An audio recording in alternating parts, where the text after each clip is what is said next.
Olá para todo mundo, eu sou a Aline, esse aqui é o meu canal, o Aline os Livros, sejam muito bem-vindos.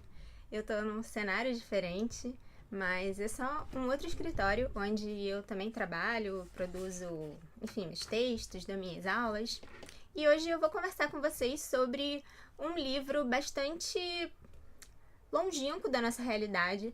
Eu nunca tinha ouvido falar nesse livro e eu achei realmente por acaso, pesquisando sobre literatura russa.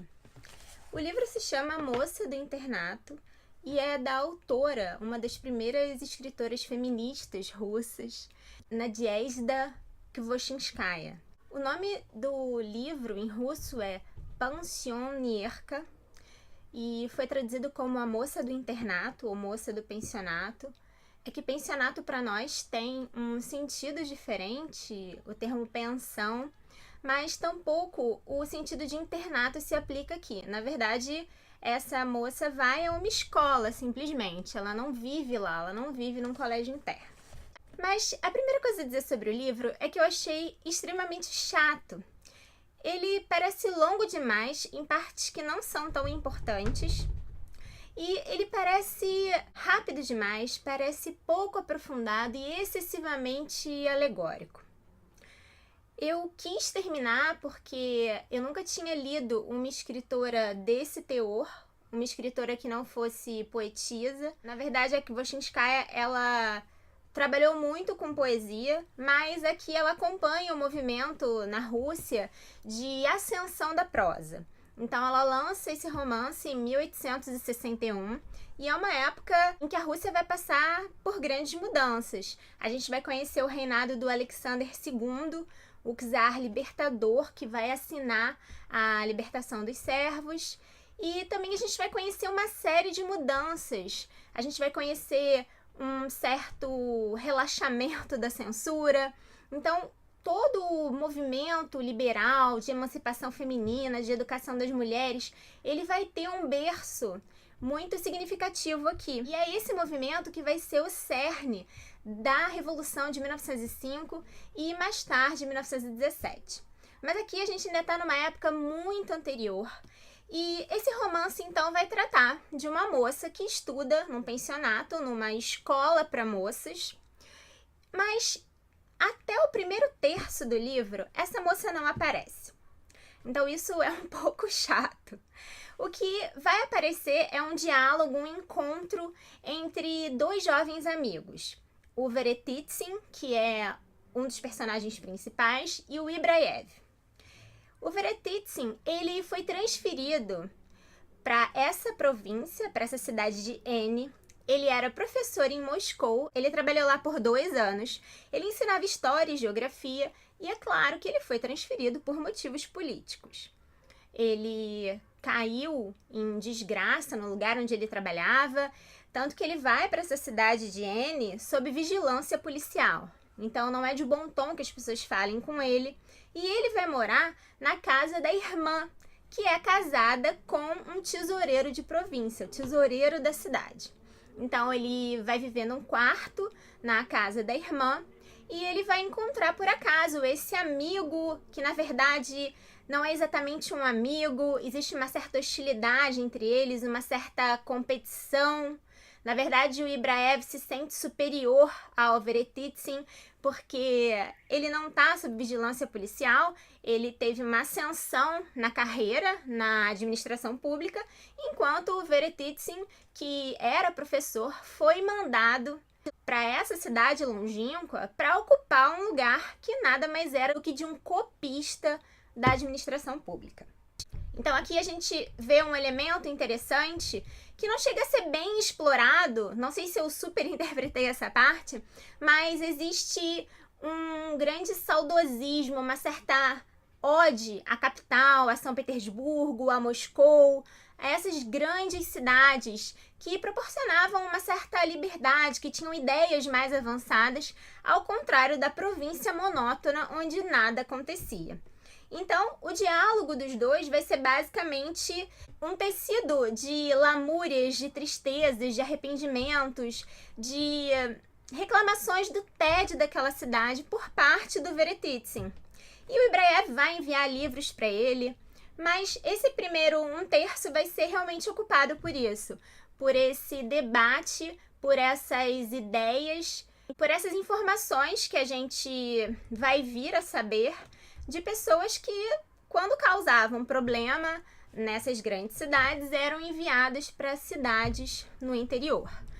Muitos escritores vão sofrer um destino parecido e muitos vão sofrer um destino até muito pior, como é o caso do Dostoiévski, que foi enviado para a Sibéria. Então, esse personagem aqui vai representar esse cara de ideias diferentes, esse cara que pensava demais, que escrevia muito além daquilo que ele devia transmitir como professor, e por isso ele foi realocado para evitar problemas. E, de fato, ele deve ter feito alguma coisa significativa, porque ele estava sob vigilância policial. Do lado da propriedade do Veretitzin, na verdade da propriedade da irmã e do cunhado, havia uma outra propriedade onde morava uma moça, a Liolienka, ou Helena Vassilievna, que é a nossa grande estrela que dá título ao romance. E ela vai ser essa moça de 16 anos, essa estudante, que o Veretitzin vai observar através da cerca que separa uma casa da outra, e ele vai observá-la enquanto ela está decorando todo o conteúdo de gramática, poemas, determinadas passagens históricas que eram muito importantes, e ele vai perguntar para ela, deixando que ela percebesse que estava sendo observada por ele. Ele vai então começar a lançar algumas ironias, perguntar se ela está fazendo tudo direitinho, como a mamãe sugeriu, que ela deve então costurar um babador para a mãe e para o pai, porque eles vão ficar muito contentes, muito orgulhosos. Então ele desfia toda aquela sementinha do mal, aquela sementinha da dúvida, e a garota embarca nisso. E para coroar, ele empresta para ela um exemplar em francês do Romeu e Julieta. Ela lê aquilo tudo, toma contato com aquela tragédia, com aquelas emoções ruins, e ela tá num período de provas no pensionato, no colégio.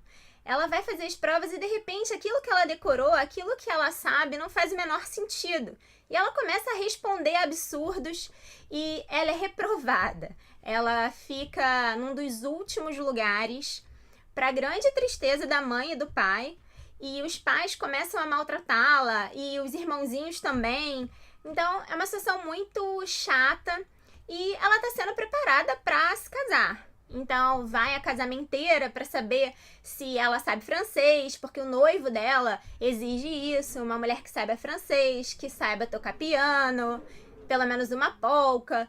Enfim, ela tá nessa situação e ela confronta o Veretitzin, que nessa época vai dar uma de egípcia. Ele vai estar num período de muita indiferença, porque ele também está sofrendo por um amor não correspondido por uma moça a quem ele atribui todas as qualidades da perfeição.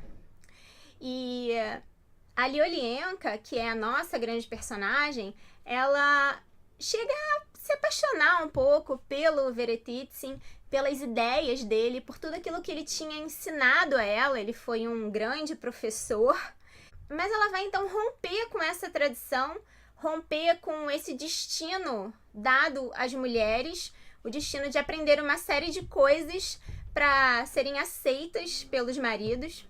E o Veretitzin vai dizer que ela, na verdade, não precisava estar fazendo aquilo tudo, que ela tinha que se adequar. Então ele incendeia, ele acende alguma coisa nela para depois voltar atrás.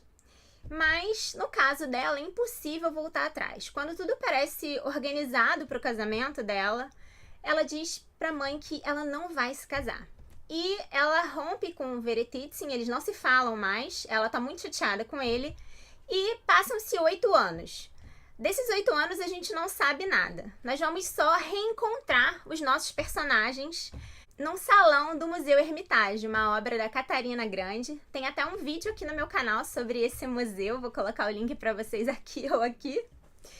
E então eles se reencontram numa sala de pintura, uma sala dedicada a pintores espanhóis. Existem várias réplicas ali naquela sala. E ele vai encontrar a Liolienka, já uma moça, praticamente uma mulher, trabalhando como pintora. Ela é uma artista que faz as melhores réplicas de pinturas espanholas e também italianas. Então ele vai se surpreender com ela e eles vão começar a conversar. E esse diálogo, que eu acho que é o mais interessante, é um diálogo muito rápido. É uma coisa que escapa e fica essa sensação de uma alegoria que não é bem construída. Então isso eu achei esquisito.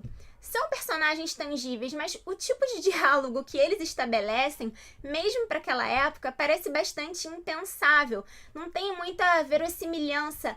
É alguma coisa que não convence a gente. Por mais que a gente consiga imaginá-los naquele cotidiano, naquele cenário, a gente não consegue imaginar aquelas palavras, pelo menos daquele modo, saindo da boca dos personagens. Isso eu achei um elemento ruim no livro. Eu não gostei muito da narrativa, mas eu me comprometi a chegar ao final porque eu queria ter tido essa experiência de ler o livro, de ler essa escritora e de ver então o que ela podia nos ensinar.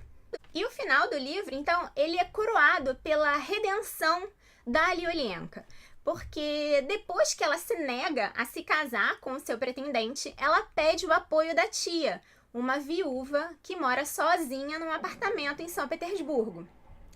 E a tia, então, abraça a causa, a vida da Alyolienka, a matricula numa pensão que fica no mesmo edifício onde ela tem um apartamento. E lá, nessa pensão de São Petersburgo, da capital mais avançada, eles descobrem na Alyolienka um talento especial para pintura. E é aí, então, que a partir de um investimento nesse dom que ela tem, que ela vai se tornar essa artista tão importante que é capaz de trabalhar e de se sustentar sozinha naquele momento. Então, a gente vai conhecer uma Alyolienka redimida, repaginada, uma artista independente que vai recusar o casamento e vai pretender, então, viver a partir dos próprios modelos, apesar de estar bastante dedicada à arte. Não é que a personagem caia na libertinagem, ela não se cansa de salientar que a tia ensinou a ela muitas coisas, sobretudo como se comportar, mas deu a ela a liberdade de poder escolher como se comportar. Então esse é um elemento interessante na história. E assim eu deixo vocês com a moça do pensionato, do internato, a pensionierka. Essa autora, a Kwosinskaya, ela nasceu em 1822 e ela teve uma história de vida mais ou menos parecida com a da nossa personagem principal. Esse, se não me engano, foi o segundo romance dela e eu espero que vocês tenham gostado. Eu não vou falar mais sobre a escritora, porque senão eu vou ocupar muito tempo nesse vídeo, vai ficar um vídeo muito longo, mas eu acho que basta vocês saberem que se trata de um romance das grandes feministas russas, embora elas não tenham chegado a nós com muito peso, como esses escritores maravilhosos, o Dostoiévski, mas é um romance que eu não leria de novo, a menos que eu precisasse fazer um trabalho sobre ele. Mas eu gostei de ter lido por isso. Eu passei pelo livro, eu tive essa experiência, embora eu não tenha gostado muito do enredo. Eu acho que é um livro que não prende muito. Eu espero que vocês tenham gostado desse vídeo sobre a moça do internato. Eu vejo vocês, então, num próximo vídeo aqui no meu canal, na Linhas Livres. Tchau!